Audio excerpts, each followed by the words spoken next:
Okay, I'm starting this new reading log with this manga called A Condition Called Love. I read 4, 5, 6. Now, I have like a like and hate about this manga. I think it's because I'm not a big fan of our main boy. It's because of his way of things. I think I'm slow to understand why he acts certain way. It is because when he was growing up, his parents wasn't really around. I think his grandma and his relative was always there for him. However, he wanted more affection. Like he wanted someone to really care for him, love for him in a way that he wouldn't expect it. And I think that is why he's very reserved to Hotaru, the girlfriend, our main girl, and that he gets sometimes very overprotective and he doesn't like when, you know, certain boy talk to her because there's a former classmate that Hotaru had a good friendship with, but now that you know they are back to being friends, sort of, because they're also co-workers. Actually, the three of them are co-workers now working at this bookstore, so it's not very awkward. At first it was, however, I didn't like the fact that our main boy kind of lied to Hotaru that he doesn't like him. It's more like the other way around. He doesn't like him. So I am really struggling to like his character, but other than that, it's a very sweet story. The romance is cute, but at the same time, I kind of find it, I don't know, for this type of romance, it feels like I don't know how to say it, or I don't even know how I can explain this, but if you know, you know. But yeah, it's not bad of a romance, but I feel like it's too serious for me, if that makes sense. I love it when I'm reading a romance when there's also full of humor and there's sometimes, you know, it has its moments. This one, I don't know. I'm really struggling to like this story, and the fact that I'm still continuing reading, I think it just has more potential. It's because we really get to know more about his past, why he acts a certain way, why he doesn't want friends, and as well as Hotaru's past. But then there was a big shock that actually he knows her for a long time. He knows her because he actually went to the same school as her, and so that's one of the biggest secret that he's been hiding. And so yeah, I'm really struggling again, but you know what, it has potential, like I said, so I'm just gonna continue, see where the story goes.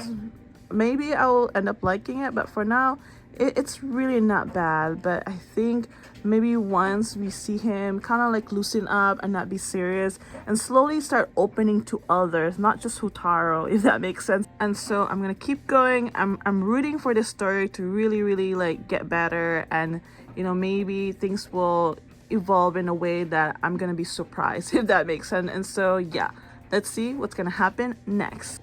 So just finished reading this 2 volume. It's called Our Dreams at Das.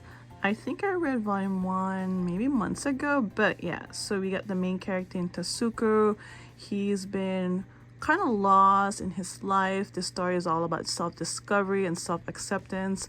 Now he likes a boy and he's like confused whether this is the right thing or not. And ever since he visited this drop-in center, the people around him are just, you know, people who accept each other. There's no judgment in this drop-in center, and so you just have all different walks of life. And he's been very appreciative the fact that, you know, these people are not judging him for who he is and what he is. And so yeah, throughout the story we get to meet all different like interesting characters just trying to figure out about themselves. There was this boy who likes to dress like a girl, and then suddenly his crush decided to volunteer because his father is involved, because the drop-in centers, they like to renovate and make all these abandoned houses into something great so the community can use it.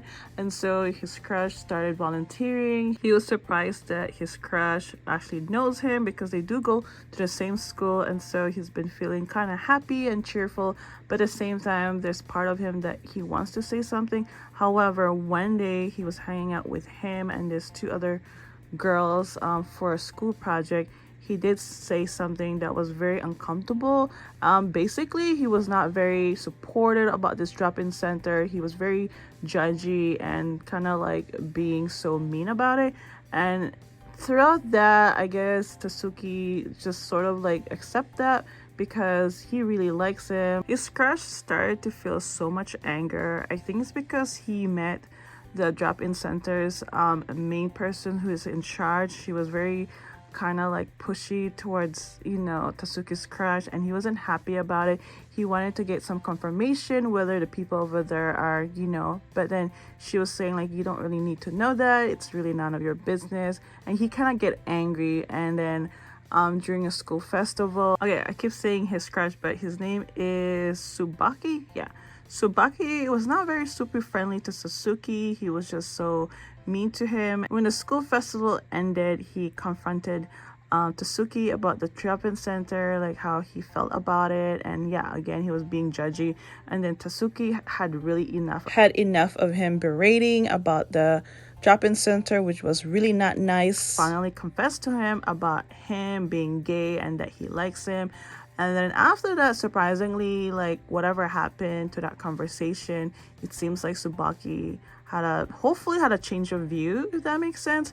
And they kind of left on a good note somehow. And so I really like the story. It's an eye-opening, it's very educational. You can learn anything about, you know, people just trying to do their best in life, and they don't want other people to misjudge them or judge them for what they are or who they are. So this manga is a short series of just 4 volumes. And so yeah, I like the story, I like where it's heading, and we will see how this series ended, and I can't wait for that. Sorry, I just did a random setup. But so I just read The Eccentric Doctor of the Moonflower Kingdom volume 5 and 6.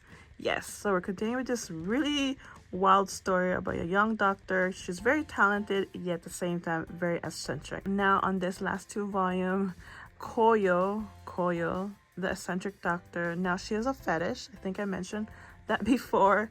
This time she found more way to get her fetish accomplished, so this way she's more satisfied.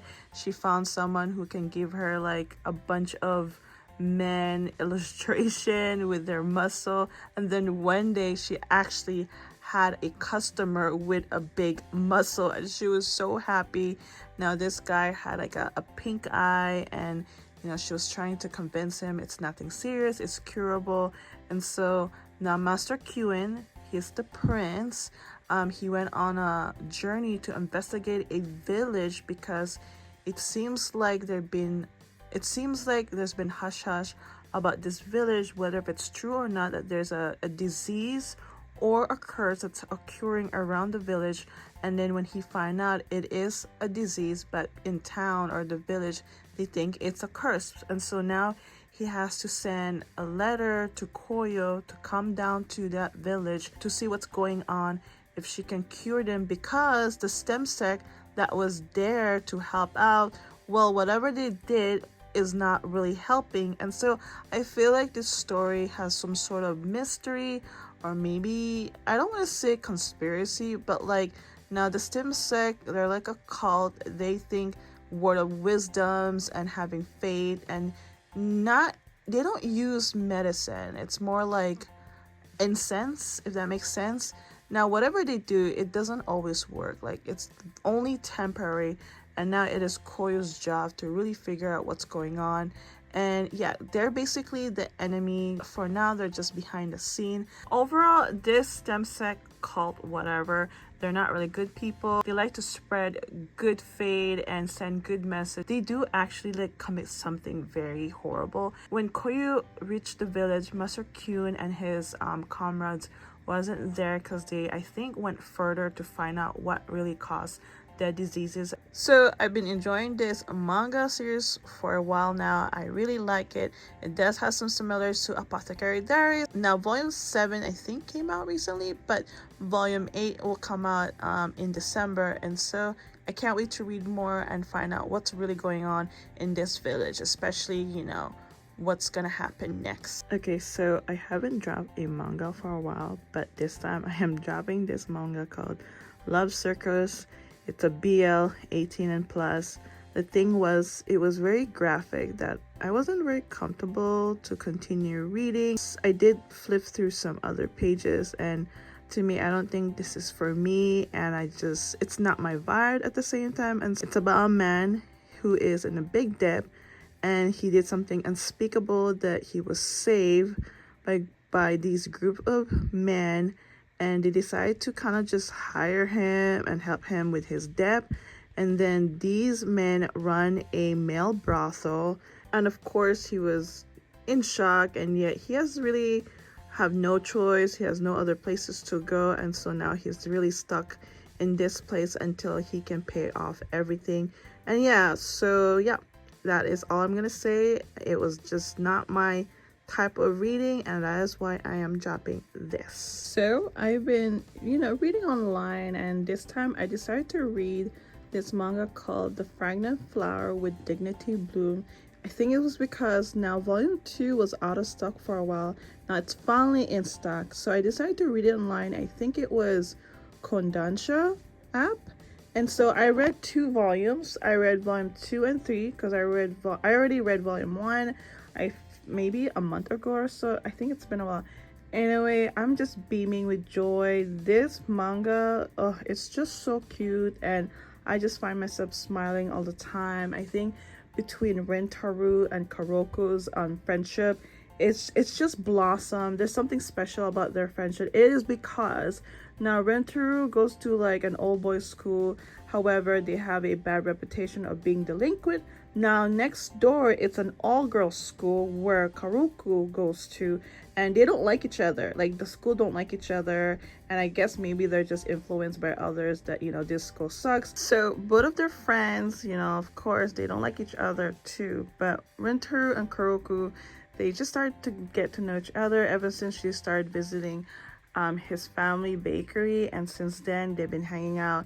Kuroko has been helping him study because he's not doing well with his grades, until his friends find out that he may be seeing this girl from next door, and then one of his friends wasn't very happy with it, and since then like they had like a weird vibe toward each other. However, Kuroko's best friend actually confronted Rentaro one day, basically just telling him to stay away from her because she really wanted to protect her because she's a good girl. She needs to really focus on her study. But then Rentaro said no, but of course she wasn't very happy about it, and then she decided to tell Kuroko because she felt bad going behind her back. But after that, everything seems fine but Kuroko, she's very sweet and understanding. Of course, she forgave her friend, and this friend decided to also apologize to Rentaro, and then suddenly the three of them started hanging out in a cafe. However, Rentaro's friend has been following him because they were wondering what he's been up to. Of course, they were in shock that he's hanging out with these 2 girls,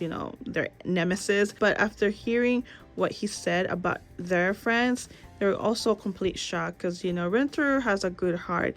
He doesn't mean ill will to them. And then on their way home, they were confronted by this bunch of guys who wanted to get revenge from the first volume, and of course his friends decided to intervene. After that whole incident that night, everything changed. So Rentaro and Kuroko decided to have all friends meet up, hang out, just get to know each other and just have a good time. Just because 2 school doesn't like each other doesn't mean they can't be friends, if that makes sense. And so when it comes to Rentaro's mom, she's just so happy because one day he invited a few friends, well, his classmates, and then also Kakuru and her friend was also in the same building, and so the mom decided to invite them upstairs because that's where everybody was hanging out. And yeah, she's just so happy to see Rentaro, so happy. I'm so sorry if that was so repetitive, because Rentaro never really had friends ever since he moved to this new school, and growing up people were scared of him, or they just think that he's a bad person. But yeah, such a sweet story.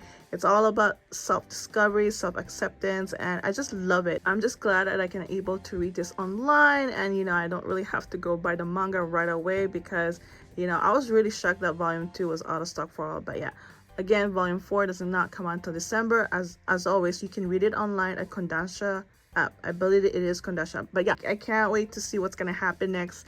If the schools either find out, because right now they're hanging out kind of like discreetly because they don't want the school to find out for now. And so yeah, can't wait to read more. So what we have in front of here is called Dinosaur Sanctuary.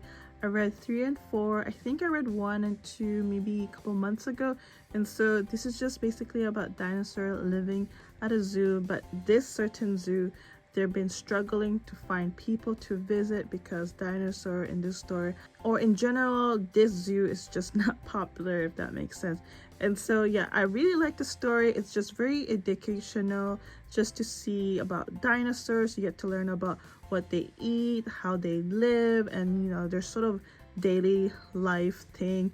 And so yeah, I really enjoy reading the manga. I always do. In this 2 volume, for now, in this zoo, they're trying to figure out a better way for all the dinosaurs to live comfortably, and at the same time, they're really trying to push more people to come visit. So one of the employees trying her best to post on social media. Maybe it's one way to influence visitor to come in on their zoo. On top of that, we get to learn more of other characters, how they end up in this zoo, about their past life. And our new girl, I think she's like sort of the main character. She get to learn all different division, because every division takes care of certain dinosaur, and so it's really a lot of work. She has to remember a lot of things, and throughout the story they were asked to help for a dinosaur that was running around in the city, more like a small city. And yeah, that was successful. Thank God it wasn't like a large dinosaur. It was like a small bird dinosaur, if that makes sense. Actually, in volume 4, that's the bird dinosaur that they were trying to capture. So yeah, everything went well, but overall I really like the story. Again, it's just very educational. I grew up watching dinosaurs on TV and movies, and that is why this story really captured my interest reading this manga. So another read, this one's called Otaku Elf. Read 1 and 2. It was quite funny and entertaining at the same time. Now we got the elf named Elda. Apparently she was summoned from another world, so she became a deity, like a god in this shrine. And you got Miko. Miko is a shrine maiden. And so Miko, her name is actually Koito. She's like an assistant. She has to help her with her day-to-day, of course, the business as well.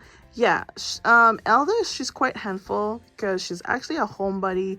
She likes to play games and read manga, and that is why it's called Otaku Elf. Yeah, she's very handful because sometimes she doesn't listen. She's like almost like a kid, even though she's like over 600 years old. And since she's a homebody, she doesn't like going outside, because one day there was a boy who was making fun of her ears, and since then she wasn't very comfortable. But slowly she eventually do go out, because she has to, because they do rituals as well outside of the shrine. Slowly she will overcome her fear, I think, because Koito is also a big influence and keep telling her that you need to get out. And yeah, time to time they have visitor, and she sometimes gets nervous and shy, and of course Koito is always around to help her out. But overall, such a really good story so far. You can relate, especially if you're an otaku who play games and read manga.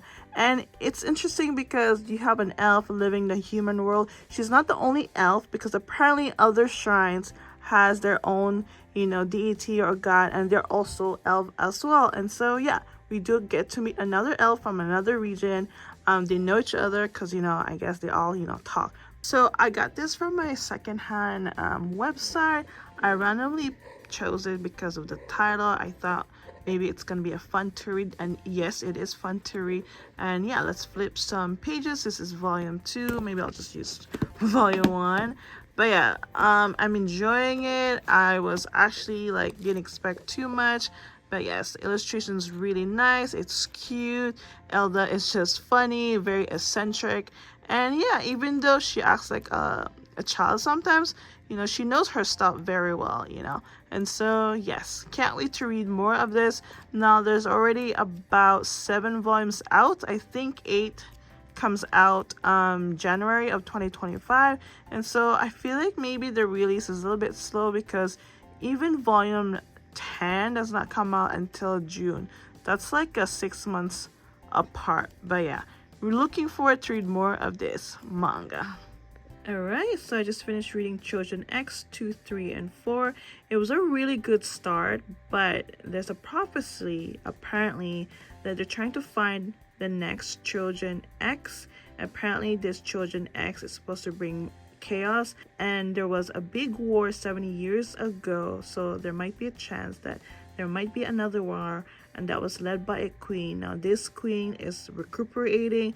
I believe she's probably recruiting more children to be part of this, maybe the next war. Our main character, Tokio, became chosen in the first volume by taking a serum with his best friend Azuma, but Azuma didn't turn to chosen.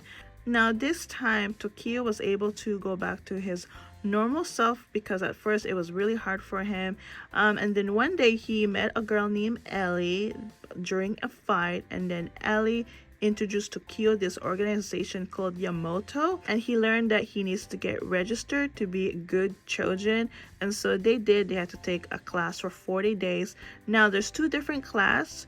There's class A for regular good children, or class B. In order to use your power, you have to be registered as a keepers, and you pretty much work for the organization as well. Now in this last 3 volumes, there was a lot of fights. It was really good until the prophecy. I just find it flat because I feel like you heard all this type of prophecy before from other mangas, but overall, it still has a good, interesting plot. There's a lot of mystery about the children because later on Tokio actually was able to grasp more power by learning from other children in the organization. And then something happened to his best friend Azuma.